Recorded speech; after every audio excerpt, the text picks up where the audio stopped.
Welcome to Tenor Tech, where I solve the problems you didn't even know you had. You begin by gathering essentials: a valid government ID, your mobile number, and an email. Open BPI Online or the official BPI website and select Open an Account. Once there, pick the specific savings product that matches your goal and follow prompts to create a profile. Make sure to enter your name exactly as on your ID. That avoids delays. Next, set a secure password and enable OTP via SMS. This protects your session and speeds up verification. You'll now complete eKYC.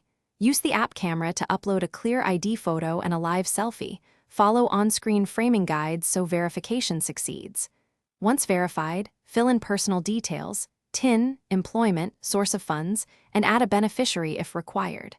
Then fund the account with the minimum initial deposit using card or transfer. Make sure you copy the exact reference code provided. After payment, wait for the confirmation screen and an email acknowledging receipt. Once funded, finalize security. Enable biometrics or set a strong PIN, and link your new account to BPI Online for full access. Save or screenshot the account number and order a debit card if needed, then activate it when it arrives. If verification or funding fails, retry eKYC with improved lighting and unobstructed ID edges. Make sure your phone's camera lens is clean. If problems persist, contact BPI support with your reference code for faster resolution. Thanks for watching. Subscribe to keep your life in tune.